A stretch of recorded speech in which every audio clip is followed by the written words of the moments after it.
16 सोमवार व्रत कथा का दूसरा भाग। 16 सोमवार व्रत का समापन करने के बाद ब्रह्मदत्त विदेश यात्रा पर निकला। वहां नगर के राजा हर्षवर्धन की बेटी राजकुमारी गुंजन का स्वयंवर हो रहा था।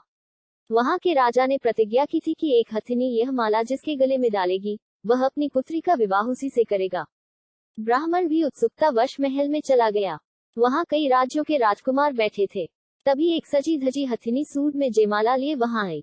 हथिनी ने ब्राह्मण के गले में जयमाला डाल दी। फलस्वरूप राजकुमारी का विवाह ब्राह्मण से हो गया। एक दिन उसकी पत्नी ने पूछा, हे प्राणनाथ, आपने कौन सा शुभ कार्य किया था जो उस हथिनी ने राजकुमारों को छोड़कर आपके गले में जयमाला डाल दी? ब्राह्मण ने 16 सोमवार व्रत की विधि बताई। अपने पति से 16 सोमवार का महत्व जानकर राजकुमारी ने पुत्र की इच्छा से 16 सोमवार का व्रत किया। निश्चित समय पर भगवान शिव की अनुकंपा से राजकुमारी के एक सुंदर, सुशील व स्वस्थ पुत्र पैदा हुआ। पुत्र का नामकरण गोपाल के रूप में हुआ। बड़ा होने पर पुत्र गोपाल ने भी मां से एक दिन प्रश्न किया कि मैंने तुम्हारे ही घर में जन्म लिया, इसका क्या कारण है? माता गुंजन ने पुत्र को 16 सोमवार व्रत की जानकारी दी। व्रत का महत्व जानकर गोपाल ने भी व्रत करने का संकल्प किया। गोपाल जब 16 वर्ष का हुआ तो उसने राज्य पाने की इच्छा से 16 सोमवार का विधिवत व्रत किया। व्रत समापन के बाद गोपाल घूमने के लिए समीप के नगर में गया।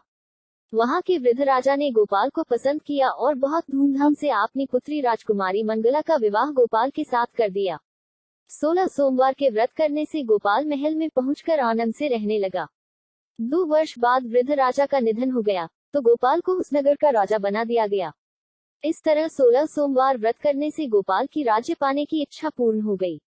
राजा बनने के बाद भी वह विधिवत 16 सोमवार का व्रत करता रहा। व्रत के समापन पर 17वें सोमवार को गोपाल ने अपनी पत्नी मंगला से कहा कि व्रत की सारी सामग्री लेकर वह समीप के शिव मंदिर में पहुंचे। पति की आज्ञा का उल्लंघन करके सेवकों द्वारा पूजा की सामग्री मंदिर में भेज दी।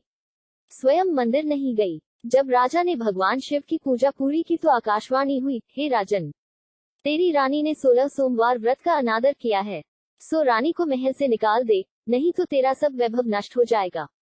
आकाशवाणी सुनकर उसने तुरंत महल में पहुंचकर अपने सैनिकों को आदेश दिया कि रानी को दूर किसी नगर में छोड़ आओ। सैनिकों ने राजा की आज्ञा का पालन करते हुए उसे तत्काल उसे घर से निकाल दिया।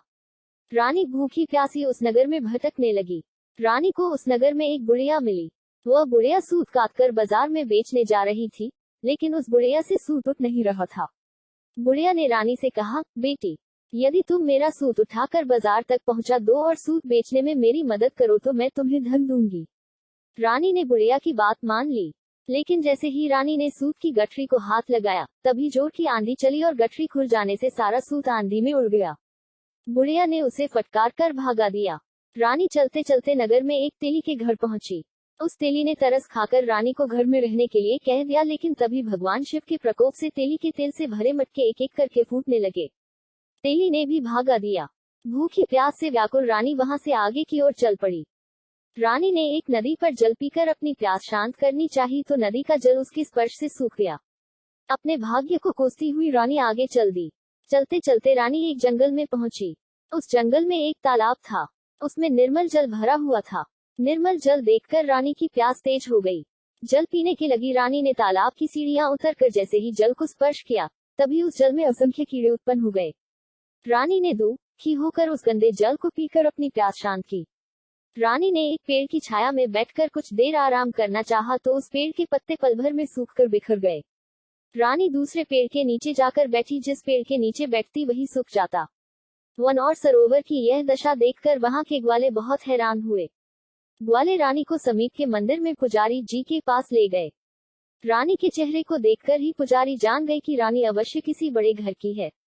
भाग्य के कारण दर दर भटक रही है।